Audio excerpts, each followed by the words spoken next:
You know, people ask me all the time, why do you do this? Why do you not retire and read books and write fancy academic papers? And I say, yes, that is also important.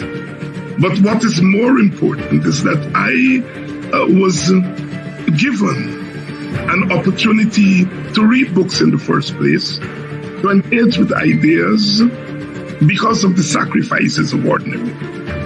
And so part of scholarship must be given back to the people in the form of public engagement. I see myself as a public scholar, what we call an activist scholar or a scholar activist, who's always trying to use the knowledge that is gained from reading books, from observing people in their communities, in their society, and giving them back, in the words of a UC Kwayana, giving them back to the people as a political nourishment and by extension, cultural nourishment. That's what I'm about.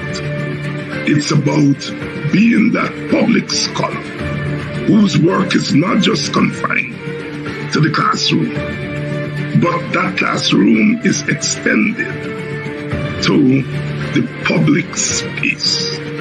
One race from the same place that make the same trip on the same ship. So we must push one common intention. It's for a better life in the region, for the woman and we children. That must be the ambition of the Caribbean and the Caribbean and the Caribbean.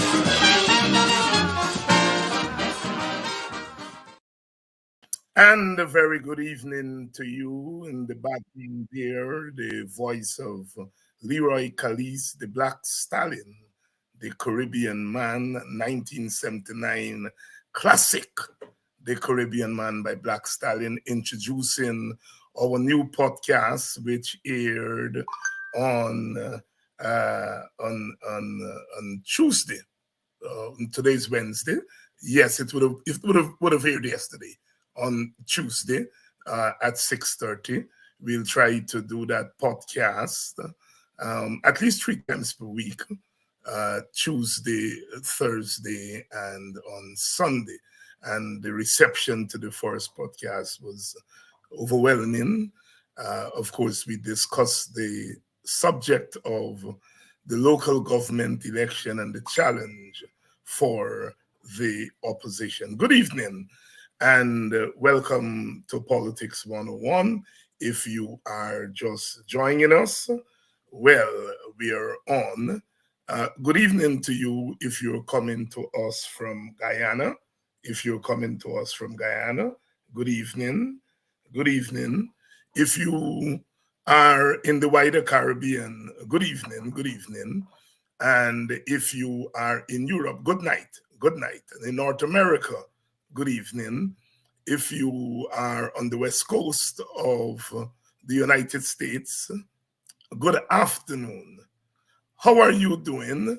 Those of you who are joining us from Suriname, French Guyana, welcome to Politics 101. It's always good to be here in the evenings to continue to do our work, to speak truth, to dirty power, as Brother Sherrod would say, dirty power, to speak truth to untruth, to speak justice to injustice, and to speak power for those who are misusing power.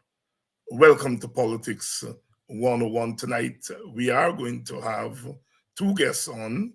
One of them is already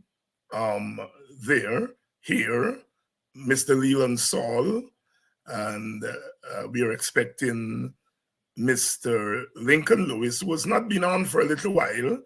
We are expecting Mr. Lincoln Lewis. He's not here yet. As you know, Lincoln is a veteran trade unionist, and along with Lelon, they're spearheading a new organization, the Institute Against Discrimination. And my God, we need more organizations. I always would remember Stokely Carmichael, who, when I was a college student 20 odd years ago, 30 years ago, 30 odd years ago now, and he would come to either Howard University or the University of the District of Columbia, he would always end his speech, organize, organize, organize, organize, join something, form something, some organization. And my own mentor, EUC Kwayana, oh my goodness, I was trying to count the number of organizations that he formed in his time, both locally in Buxton and nationally. There is an importance to organize ourselves into groups, whether it's 3 or 4 of us, or 5 of us, as they curse the WPA and say we are a 5-man party. Well, if we are a 5-man party, it's 5 people who are organizing themselves to make an impact on national politics and to put obstacles in the way of oppression. Organize yourself. And so I want to commend the Institute Against Discrimination, and they are going to be on here tonight. It's the day after the nomination, after nomination day, Monday, I think it was nomination day. Today's Wednesday, two days after nomination day, and we saw the spectacle on nomination day. But it's not the kind of spectacle that we should take lightly. Because, as I always say on this program and wherever I get a chance to speak, one must go beyond the text and go to the subtext. What is the PPP driving at? The PPP is trying to divide African Guyanese, to destabilize the African Guyanese community, to pit father against son, mother against daughter. And why are they trying to destabilize African Guyanese and the African Guyanese community? Because the African Guyanese community stands in between the PPP and its objective of restructuring and recreating a Guyana that is so unequal that some citizens would have a different status from other citizens. If the PPP were to be allowed to continue to do what they're doing unchecked, unchallenged, we would not be able to recognize Guyana in another 15, 20 years. And who stands in between them? African Guyanese. And that is why they're trying to do all kinds of things to the African Guyanese community. They brutalize today. Tomorrow, they buy out. The next day, they mock.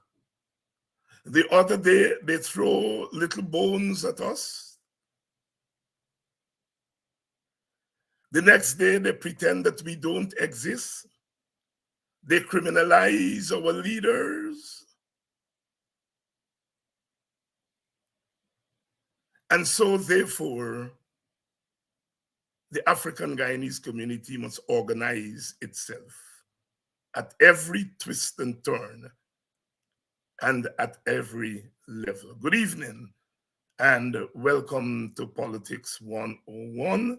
I would like to thank all of you who have kept faith with us and have stayed with us, and you have contributed towards slowing down, if you will, this march towards domination on the part of the PPP. Tonight, we are going to talk about some of the issues. IPADG continues to come under the assault of this government. The Umbrella African Guyanese Organization continues to come under assault. The PPP dares to take monies that were passed by the National Assembly, assented to by the president, earmarked for small projects in the African Guyanese community. They have decided that they're going to take that money and they're going to throw it like fine rice. Some of you are too young to remember fine rice. We used to buy fine rice to feed the fowls and the ducks and turkeys, and we used to cook dog food with it. It was the broken rice, and they sold it when I was a child, and we used it to feed animals for the most part. And they're throwing fine rice at us. So instead of giving it IPADG, they formally and legally constituted organization, they are going to African Guyanese and throwing little tidbits at us. And what they're saying is that it's so easy to buy an African. It's all easy. And you know, I've made the point that whatever you say about Indian Guyanese, the PPP, they're not going to Indian Guyanese community and throw little trinkets at them. They dare not do it to Indian Guyanese. Indian Guyanese would not take that from the PPP or the PNC. Would not take that from the PPP or the PNC. But they feel they can throw trinkets at Black people and Amerindian people. And it's part of the inherent value gap. They value Indian dignity, and they would not assault Indian dignity. As we said, they won't take the I-pass Indian people, neither the PPP nor the PNC.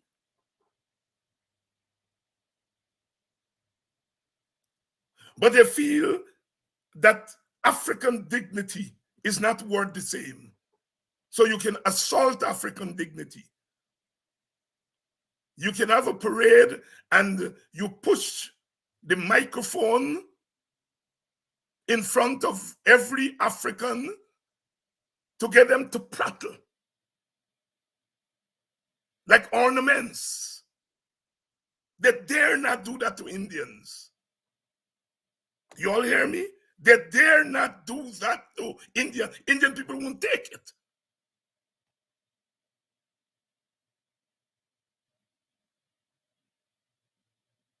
Good evening and welcome to Politics 101. Lincoln Lewis is not here yet. Anybody sees him, please tell him. We are waiting on him. He has been threatening to come on this program for the last 2 months, and he's never in place. I don't know what you all have done to him. But one of our guests is here. Let's start with him. Good evening, Brother Lelon. Good evening, Dr. Hines. Good evening, listeners. It's a pleasure to be here, always. Yes. The Institute Against Discrimination, you all have held, I think, 3 fora, one in West Berbice, one in Golden Grove, and this past weekend, you had one at the Critchfield Labor College, paying special attention to the vendors. Bring us up to date as to what you're hearing, what you're seeing as you go through the coast, holding these this first set of forums. Okay, Doctor. It is the Institute for Action Against Discrimination. There you go. We had 3 meetings. We commenced in West Berbice. We were at Golden Grove, and last week we were at Critchlow Labor College, and we were dealing with issues pertaining to vending in Georgetown. During this engagement, we have gathered substantial evidence to confirm that people are discriminated against in Guyana for various reasons, and not only racial discrimination, because Indian people also are confronted with discrimination. We know that government policies and their actions are discriminatory, and the practices of government. We have seen the way how the government go about allocating developmental benefits, subsidies, etc. And so we are committed to bring these things to the fore, and so that we can address them collectively. We believe that once we identify these issues, we will come up with the appropriate strategy to address these issues. In some cases, we will have to go to the court to seek redress. Um, but once we call out the government, I am hoping that the government will do the right thing, and they would amend their ways and treat all citizens fairly. This country belongs to all of us. We have enough resources, and we believe that we all should be treated equally. And in terms of the allocation of resources, we believe that it should be based on there should be equitable distribution of those resources. And even as the government implement programs, they must ensure that the greatest benefit is derived by the greatest number of persons, and you just don't go about implementing program that will just benefit a few in the society. Um, and even as I speak to the issue of discrimination, I just want to, as I said to the people at Victoria, following the visit of the delegation there, um, I asked them to do an assessment of what are the things that were delivered or what promises were fulfilled by the government 6 months from now, and they will see there will be nothing substantial. I make the point in relation to Belgium. They went there and we asked them to clear the back dam, and that was in October, I think. Not even a black seed was removed from the back dam. Secondly, we have some issues with land. Back El Dorado and Belgium, the government has not addressed that issue until now. And that is the way they treat certain section of the society. They don't value you.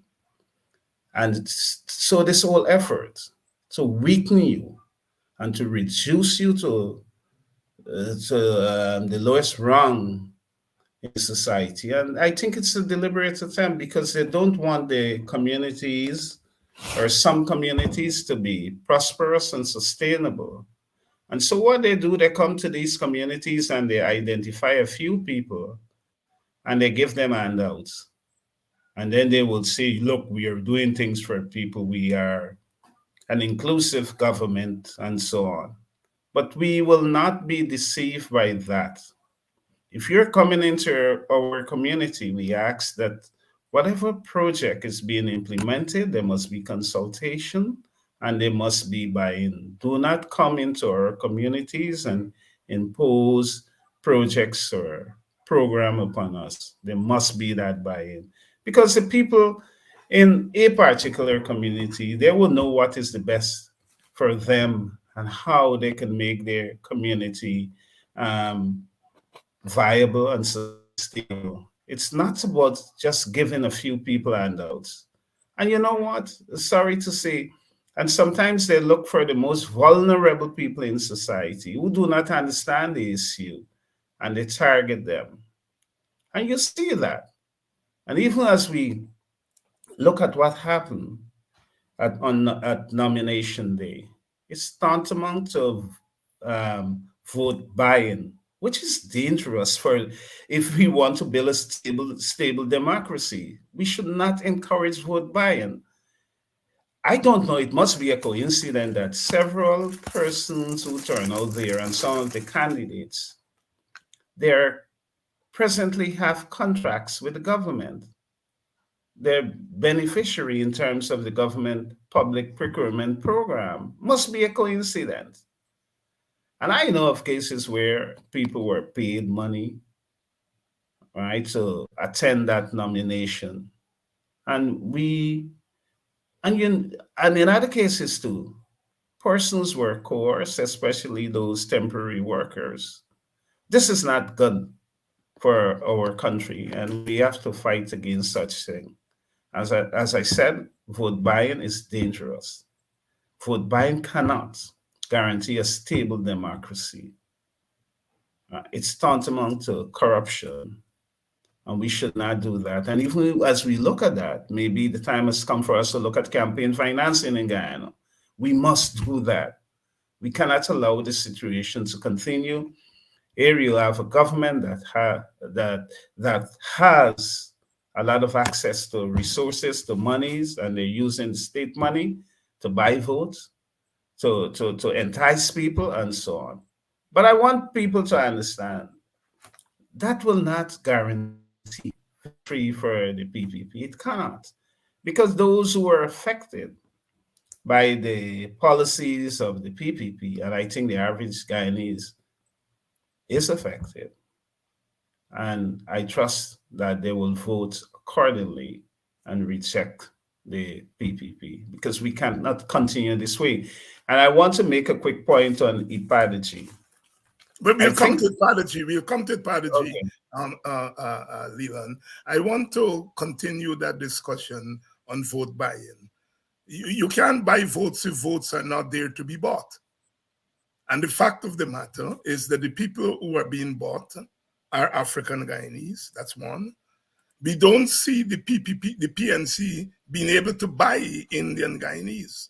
There must be something else other than the government targeting Black people to buy them. There must be something that is happening in the Black community that makes it. Now, they're poor Indians.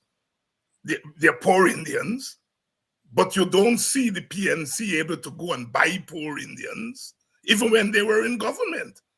So there must be something that we are not putting our finger on beyond the crassness of the PPP. Yes, the PPP is crass, and they are buying votes, but it says something about the PPP, but doesn't it say something about Black people, the Black community?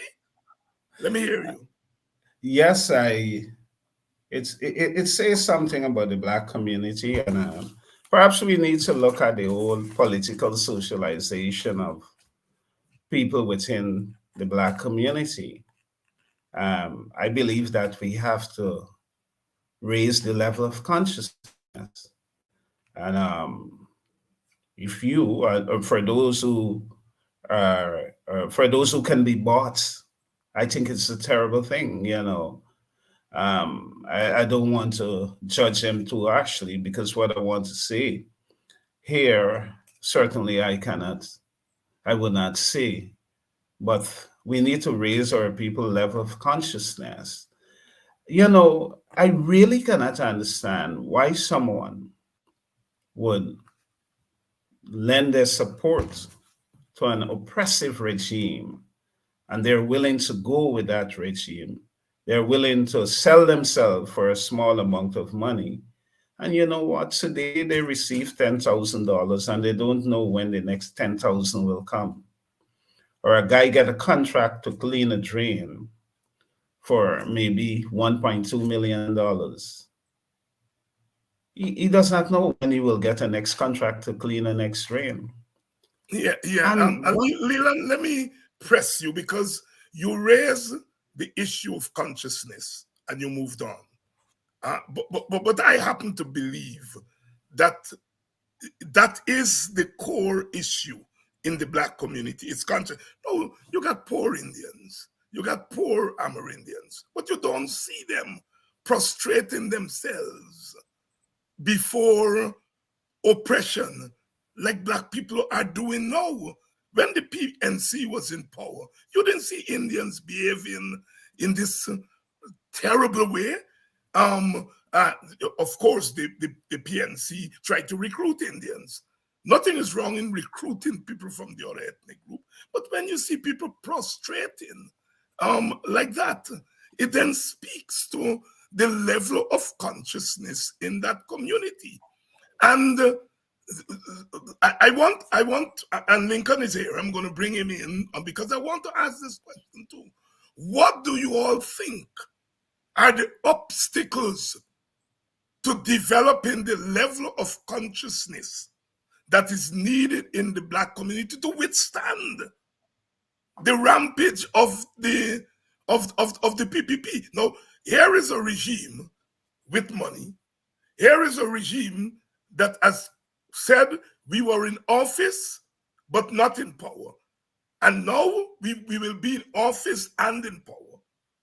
Here is a regime shamelessly walking into our communities, taking away their sports ground as they're doing at Linden, mowing down their houses. Here is a regime that is doing these things, and you have some black people are going over to this regime. What are the obstacles that are the obstacles to the consciousness that is needed in the black community to prevent or to decrease that urge to allow themselves to be enslaved? You'll get the first crack at it, and then I'm bringing in Lincoln now.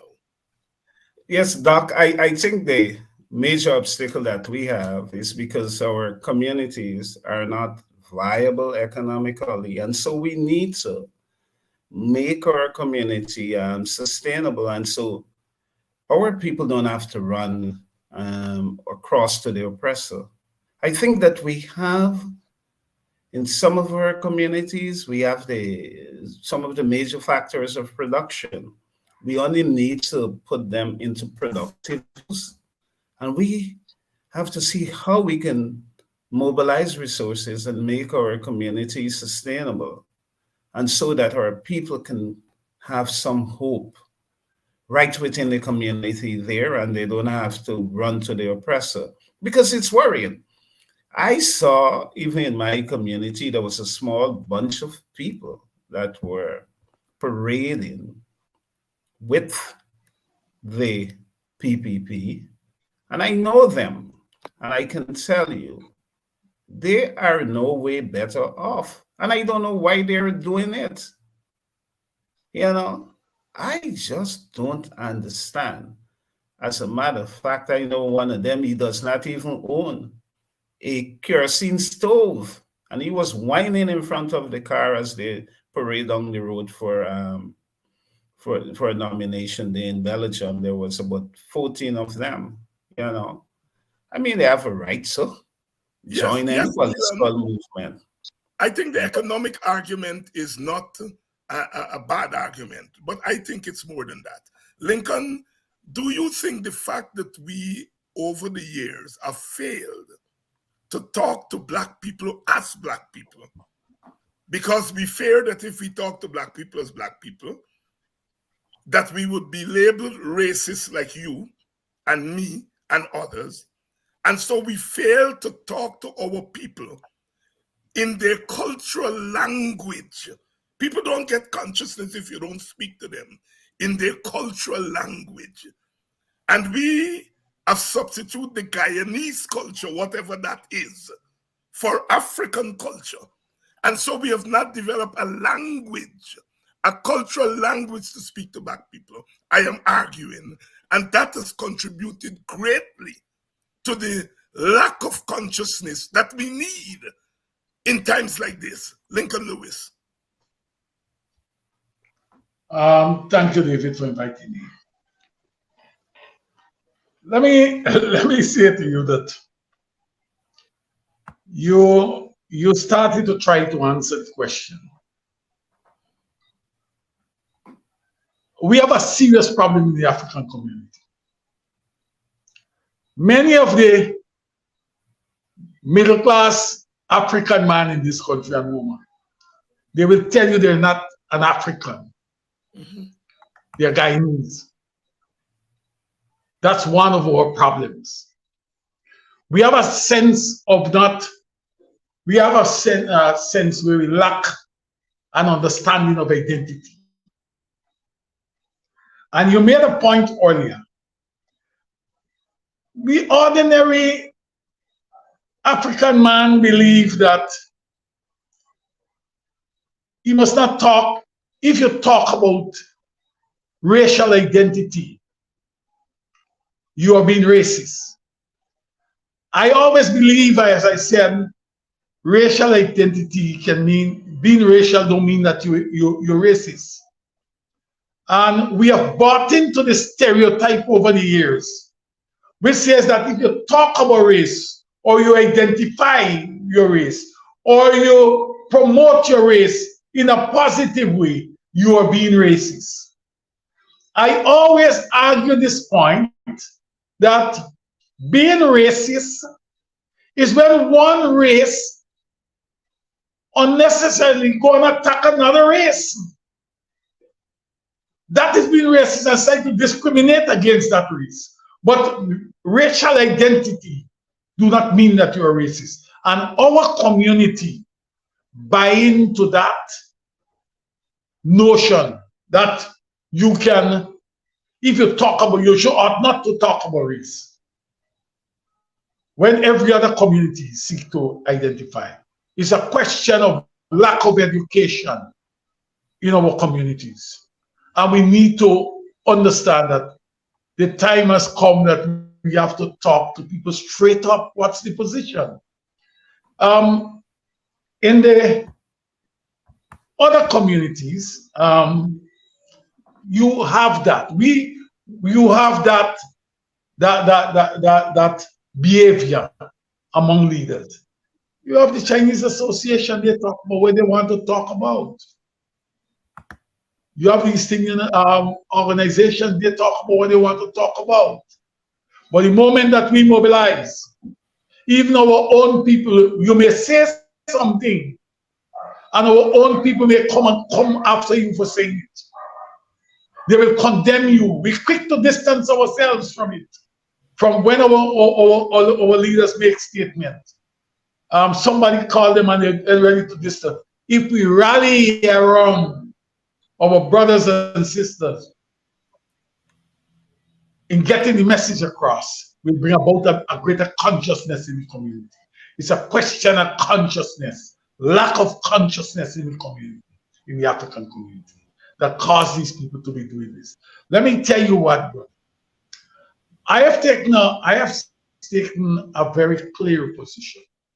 And there are times people may say that, who I discuss it with, may say that I'm hard on myself. Before I work with the PPP, even if I don't have bread to eat, I will never work with them. Because if I work with them, I know the beast I'm dealing with. I'm empowering them not to deal with, not to destroy me, but to use me to destroy somebody else and destroy generations to come. You know?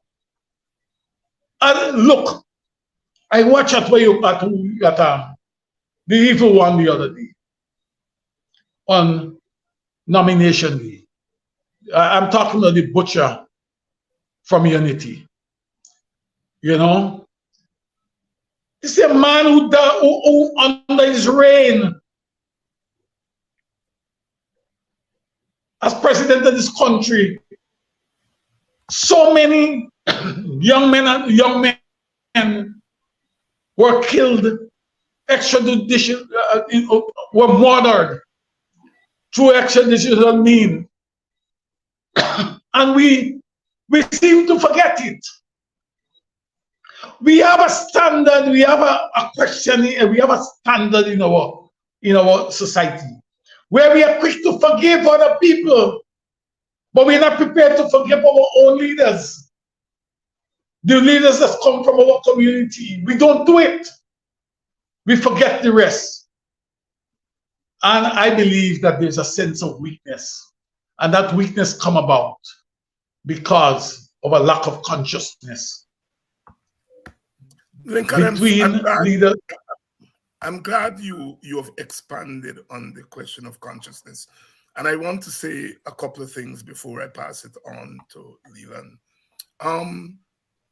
It's in times like these when your back is against the wall economically, when your back is against the wall politically, that you need consciousness.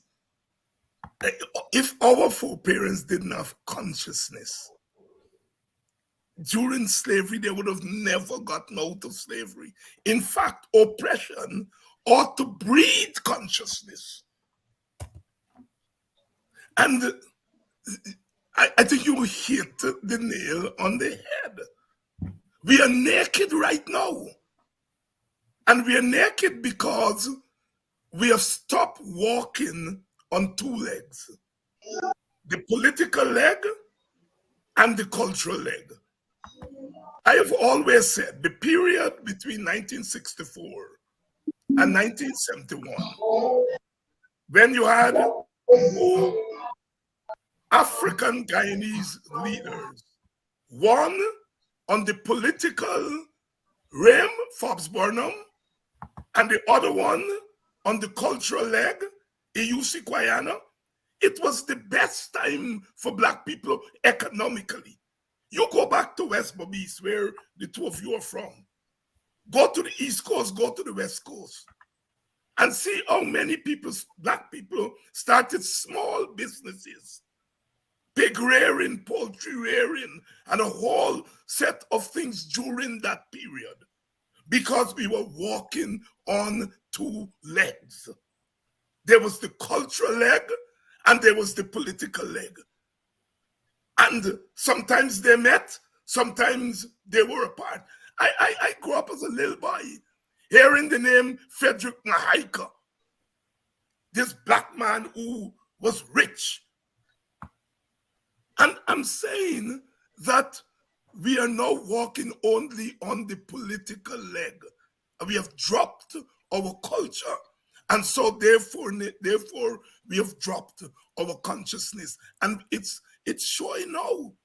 When we look around for something to hold on to, there's no culture to hold on to. And so I think that is something we have to correct here and now. Lelon, I am putting this to our audience. Those people who, I'm not talking about PPP members, people who've been in the PPP 20, 30 years. I'm not talking about them. I'm talking about these recent soup drinkers. That we have to have them pay for what they're doing. They're not just going over to the PPP to help themselves. They're in trying to drink the soup. They are killing the morale and the spirit of our people. They're delivering them. They're slave catchers. The term that Jack Dio don't like, I'm going to use it.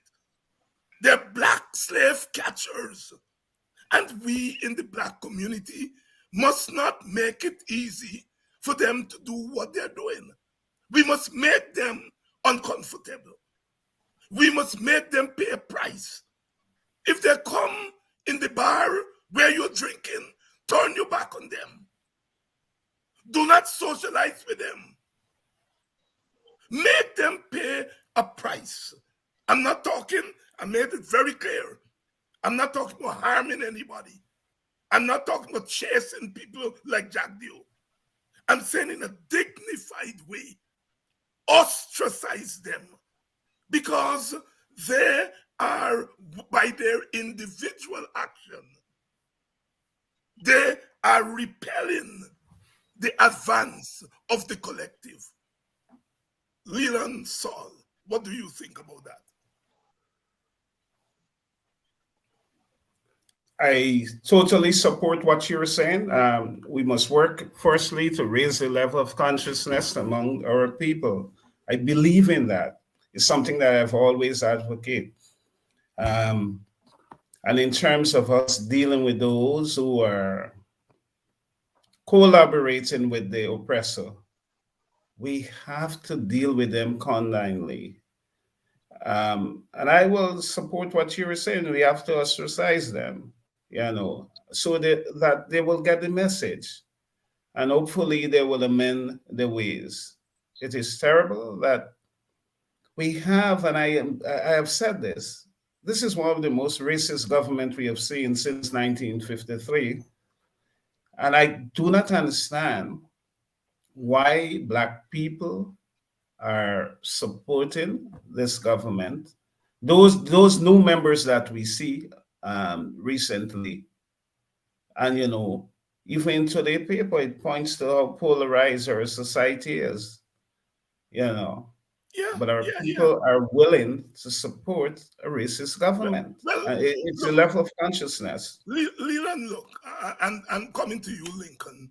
I really don't think the PPP is interested in votes. I think the PPP is parading these few Black people, because they're few, parading them as a means of discouraging, as we say in the community, encouraging also. And a picture tells sometimes more than the story. All we have to do is see 25 Black people, and it done our spirit, because we are saying what is going on here. So the PPP, I think, they're not interested in votes. They can thief 3 seats from GCOM in any election right now with that voters list. So they don't need the Black vote. What they need is the malleable Black person. A community that goes to sleep. A community that is frustrated. That is what they're after. They want to demoralize the Black community, and they're using these people to do it. And that's what I'm saying. When you see people like them on the streets, as the old people used to do, when they see you walk a street and they think you're a nut natal, they must spit. Not spit on you, they must spit. You all are village boys, you all know that. And that's what we have to do with these people. Lincoln Lewis. Lincoln. Yes. Let me tell you what. Let me tell you something. I believe that you were eavesdropping on a conversation we were having about 3:15 today. We were talking about the setting of alienating some of these people. But I'll tell you more about this thing. There is a bigger, while they want to beat the African community down. They don't want to make them slave, but they want to make them servant. Yeah. At the same time, this thing has a bigger plan. Let me tell you, yesterday morning or this morning, I opened the paper and I see the government is negotiating some 100 million settlement, some 100 million story with the parking meter deal that they had in Jartum that went south. If you go back in the records, you will see there are 2 players who came out yesterday, before yesterday, who were embraced by the PPP, who are former members of the city council. One of them signed the contract. That contract never went to the council, but it was signed. This parking meter company, our investigation has shown that the parking meter company as the major player now in the parking is a supporter of the PPP. So when they're telling you that they're coming now, so those two people are going to lead evidence that will cause them to pay that settlement of over 100 million. They already make the deal. All of them will get a drawback in this thing here. They didn't get it when they were on the council. What they're really doing here, this is about big money. Yeah. The Georgetown, for instance, the Georgetown City Council elections is about big money. If you remember, and you follow these things every day, the PPP start to clean up Charleston all by itself. And they stop. They now understand what the real estate. Sending people there, they have now got an understanding of the level of the real estate in Charleston, Alvystone. A number of those properties are still in the names of people who died. They're going to find, they have a plan now. That to win the city council, they will have a council that is malleable to them. And they will move in and displace people from Charleston, Alvystone. And take up all the real estate in that area. Break down, build over. They have their friends that they intend to do so. And let me tell you, the information I'm getting is from people who fear what will happen. These guys are a bunch of brigands.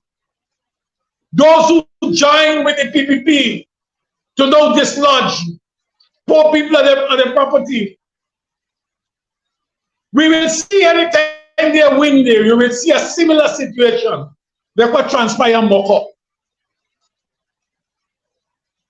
Is that the type of thing that is, you understand me, that is unfolding here? But our people are too malleable, and we intend on many occasions what we do, we facilitate these transgressions against our own people. It's about this guy today and to hell was tomorrow. The question here is that how we treat with them, you may be right there. It's an idea that we have had and we discussed today. We have to alienate some of these people. Yes, yes. We don't have to hurt them. No. We have to stay. When they come in, let me tell you, man, come in a bar and offer your beer. We must be of such that we can tell you, no thanks. No thanks. We don't want a beer with blood money. Right? We have to talk to our children. We have to talk to our cousins. We got to talk to the men at the street corner, let them understand. David, I like you when you're coming back. Look at the box that me do walk. Let me talk with them boys there.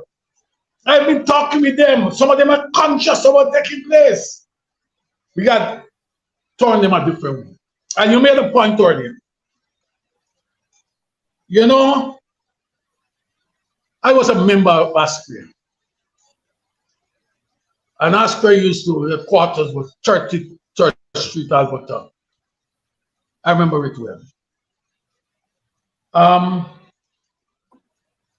You had Payana as Umawali and those guys. They used to come down in communities and talk with people, run schools, run lessons. I remember well, they run in Region 10, they run lessons in Kokwani, Aichuni, and Mackenzie, Wismar. We have to go back to those things to see what interests people and seek to help them and turn them away.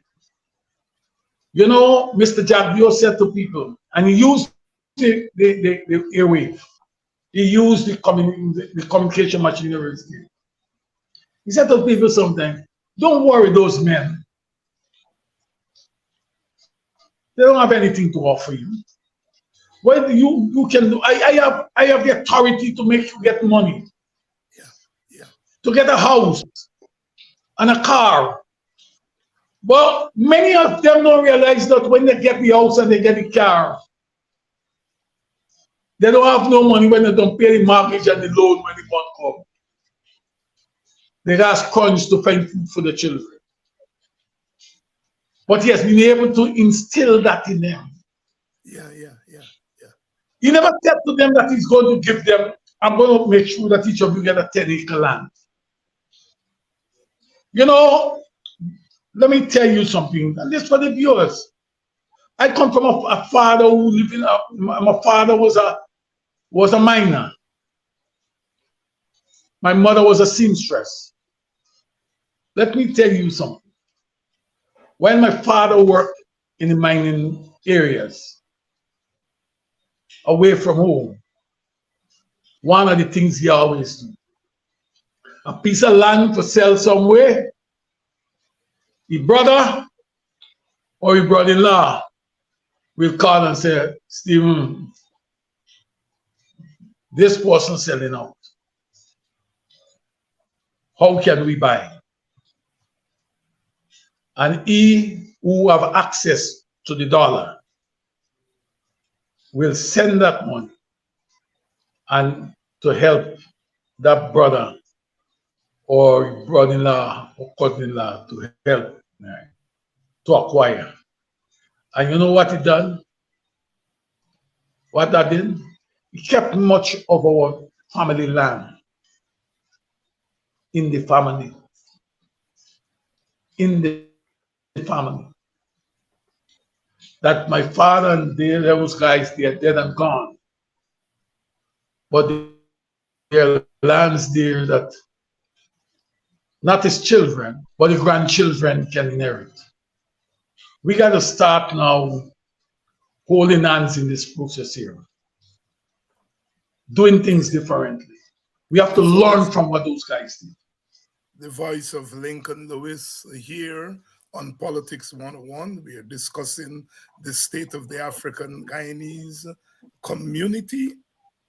And we're going to take a short break. And when we come back, we'll talk about the dilemma that the opposition find itself in, whether to participate in the election or not.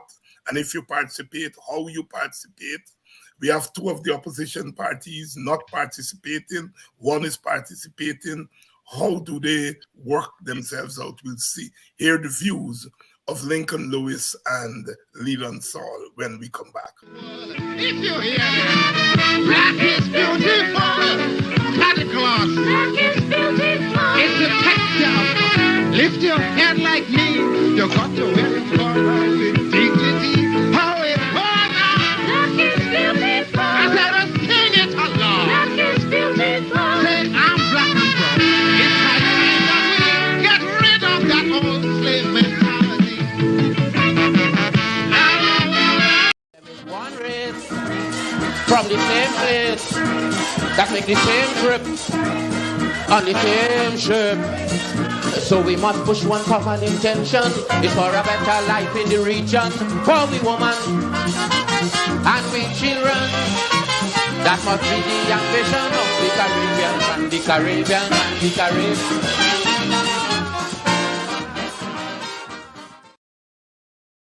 The Open Word podcast is our new show where we take a little bit different angle on things. The first edition was aired yesterday, and we will do that podcast at 6:30 on Tuesdays, Thursdays, and Sundays. Welcome back to Politics 101.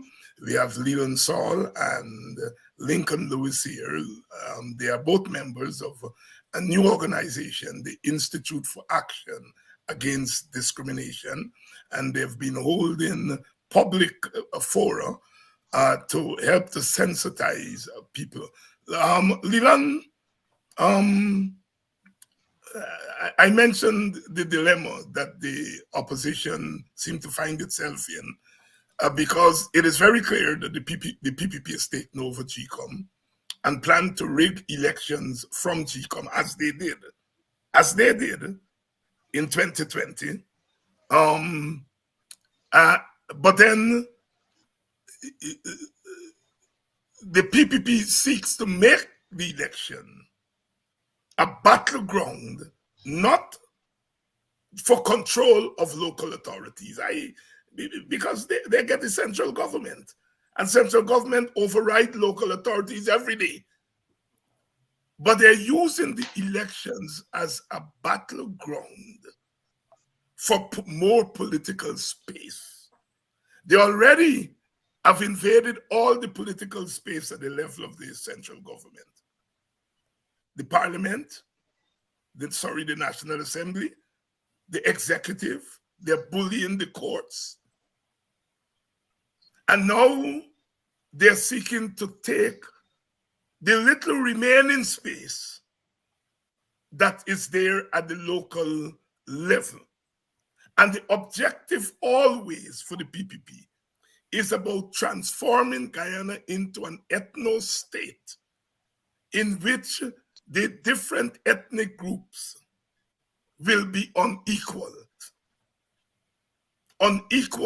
in terms of their living status in the country.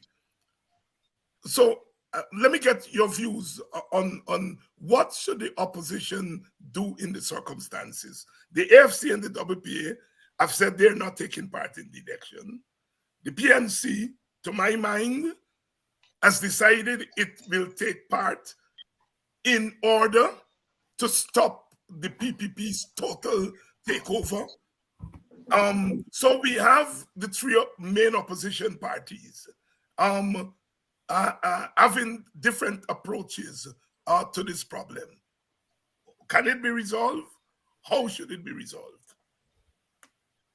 Though, look, I support the opposition taking part in these elections. It is very important in order to avoid total dominance by the PPP. I know that the voters list is not credible, and we need a credible list. But in the absence of a credible list, I think that we need to take part in these elections. We need to participate in these elections. Though Guyana is a unitary state and central government will dominate you anyhow. But once you are there within these local government bodies, there are things that you will be able to prevent. For example, if you're in control of Georgetown, you can stop and you can prevent the disposal of people's properties. Those who are not paying up their taxes on time, maybe perhaps they have some difficulties, or you can adequately represent the vendors. And hence, the reason why I would support the participation of the opposition in this election. But we must continue to fight to ensure that GCOM is restructured and we have, first and foremost, a credible list. If we are going into election, we need a credible list. I would have done some checks on a particular list in a community, and I discovered there are people who died since 2010 that are on the list, and some of those people died overseas, and so you're not able to clean the list. And there are cases where people die right here in Guyana, and their names are on the list. And so we need to put a mechanism in place that will ensure that those who are dead, that they do not vote. Let us not fool ourselves. Election in Guyana, there are a host of problems throughout all the electoral districts. And sometimes we don't want to admit that. You know, the PPP will give the impression, and the PNC, they're riggers and so on. But I have seen rigging take place in the PPP district. I remember in 1997, I was at Crawford Creek. I was there with some Commonwealth observer, and I was looking what is going on, and they didn't understand what was going on. And the people were distributing ID cards right in front of the polling station at Crabwood Creek. People come, there was a gentleman there. Oh, what your name? This is your ID card. Give them an ID card and a slip with a number like on it. I saw that in 1997, And so we need to put system in place to ensure that we prevent such thing from happening.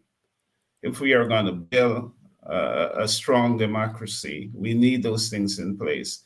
But I think that sorry, Lelon.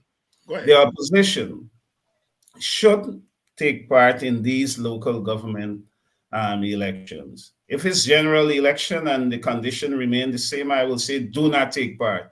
Don't even go to the poll in a general election with a nasty list. You cannot do that. You must not do that. And I trust by the time we get to 2025, the issue at GCOM will be resolved and so on. And I have a problem with the staffing at GCOM and how things are being done at GCOM. I am not satisfied with what is happening there.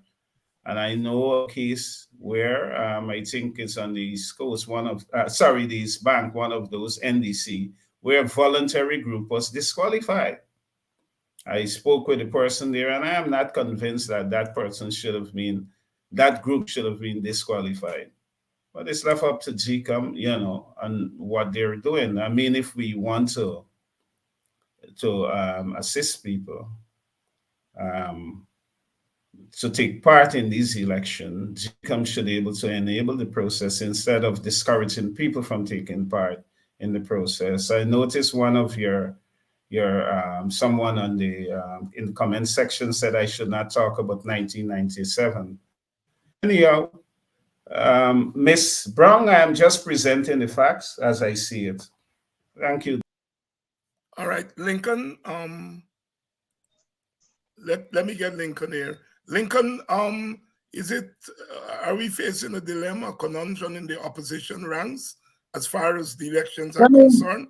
And how can we move forward in what's clearly a difficult development? Mm-hmm. Let me tell you what. I'm a trade unionist, and I understand something. That nothing is achieved until everything is agreed on. And there are some principles when you dealing in a room. You may be the leader, but leadership is about building. Leadership has an important component in it, that we have to build a team. The opposition, I am sorry you asked me this question, but I have to say it. It is disjointed, and the messages that are coming out are conflicting. I recognize that the AFC said they're not participating. They give a reason why. The WPA said that they're not participating. They give a reason why. But the APNU said they are participating and they are not participating. The message was not clear. But what I'm saying that in the event of non-participation, there wasn't an alternative that was put up to the people. What we are going to do. And I'll tell you this. Over the last maybe about a year and months, the people who are supporters of the opposition believe that the only way you can repel the steamroller of the PDP is by not only through going through the court or believing that you go to parliament, but by putting people outside it. Don't run away from it. When people said to me in 2021 about leadership of the party, I said to them that they will achieve nothing, regardless of who they put there. There were people who said, who felt I was attacking the current leader of the APNU PNC. I wasn't prepared to cooperate with him, but I know the PPP. And we can't send mixed signals to people to tell them that we're going to put them in the street. And when we get to leadership, we turn and say, give excuses for it. In 1997 election, remember we got the Ordmanston Accord, which cut the term of the government by about 2 years. You know what give you that? It was boots on the ground, as the normal man said. The PPP understands nothing more than the issue of confronting them. You don't negotiate with the PPP because they will never honor anything. The responsibility, the state of affairs has to be taken by leaders. And you know, like days ago, somebody talking to about 4 persons a couple of days ago, and they tell me, say, you know, the past president, the past leader of the opposition, they're not cooperating. I'm saying to you, we have to understand something. While they may be past leaders and past presidents, we have to cause them. Whosoever be the leader, got to cause them to be a part of the process, be a part of the team. David, you live in the United States.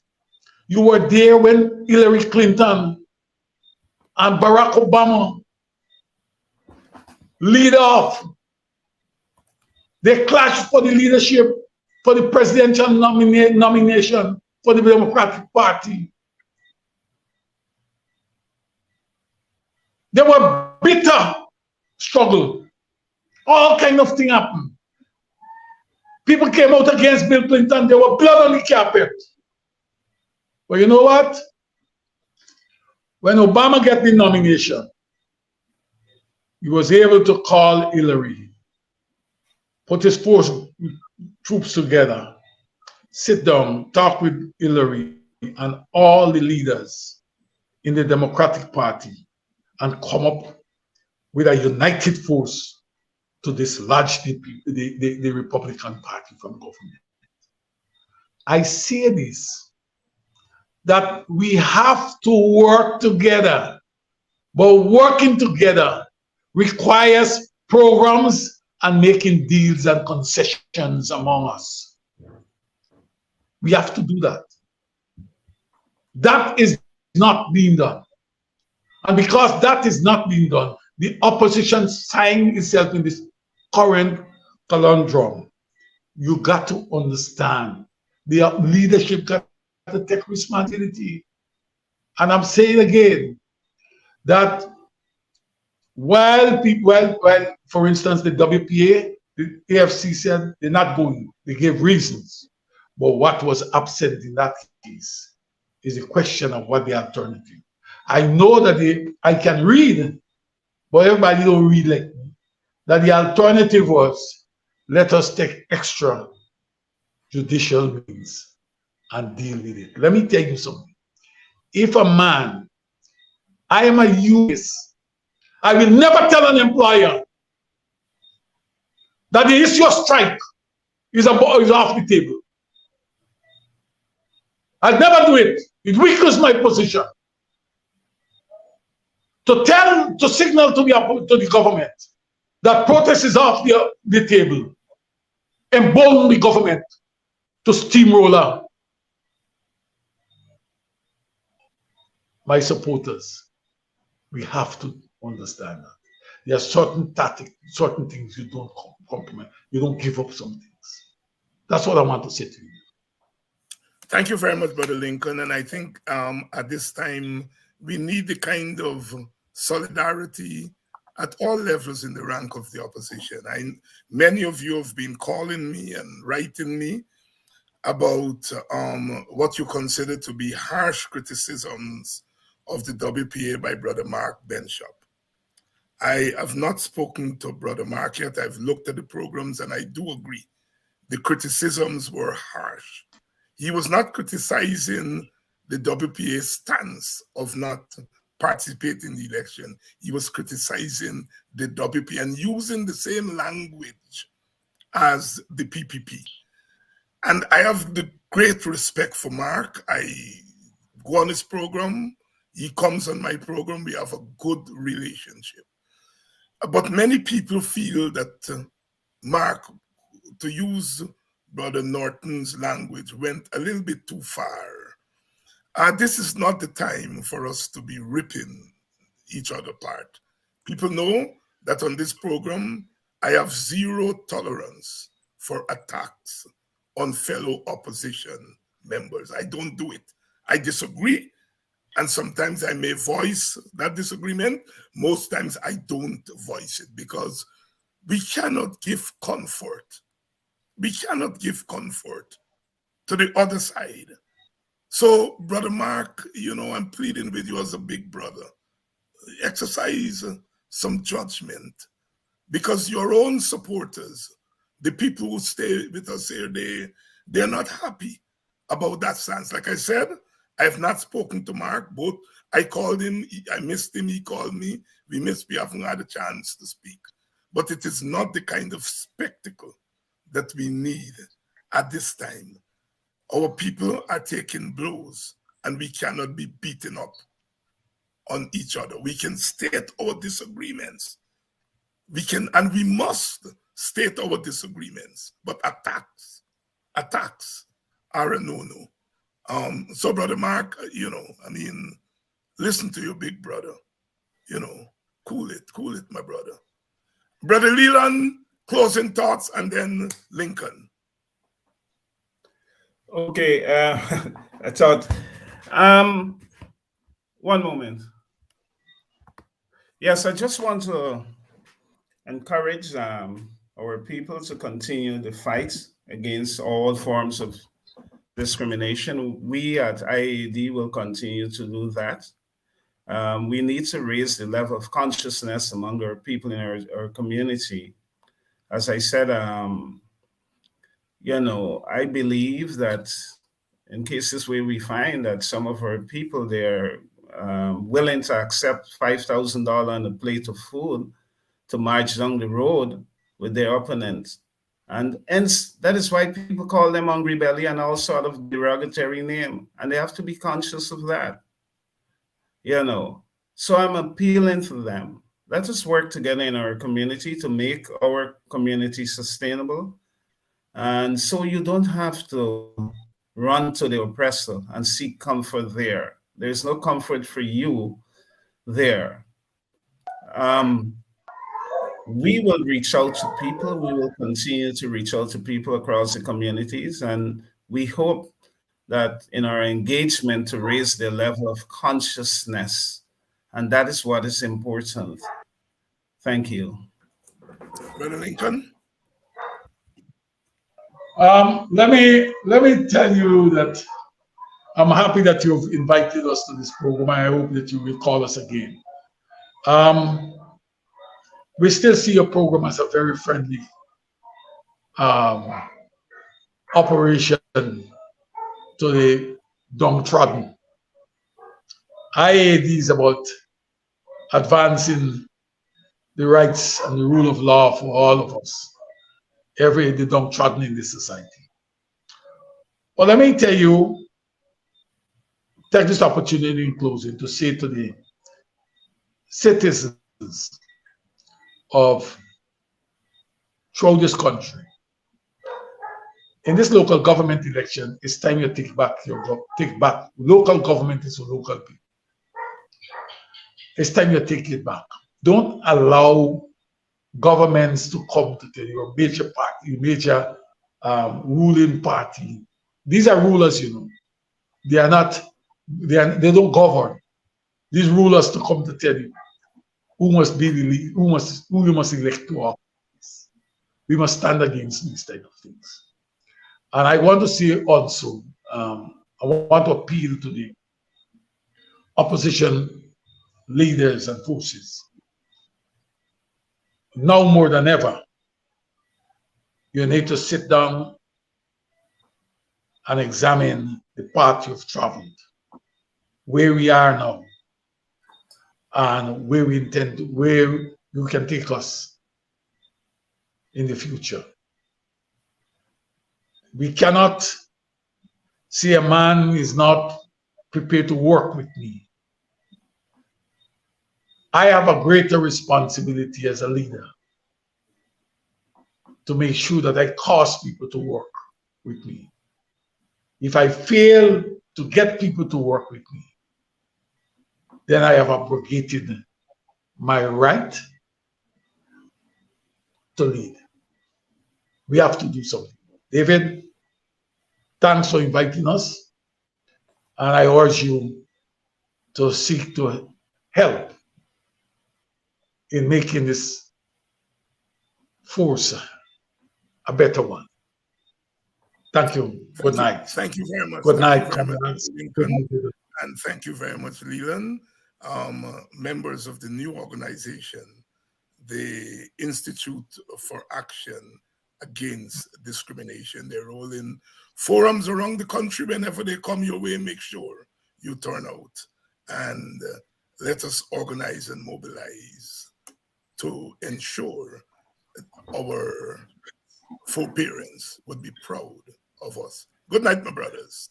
Good night, Doc. And you must get these strolls off.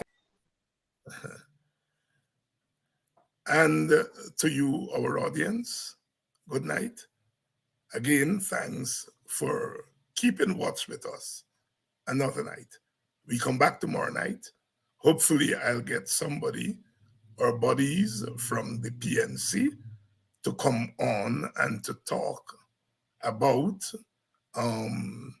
the campaign ahead for the local government elections. We come in peace, we leave in peace, because we're a peaceful people, but we are not and must not be a docile people.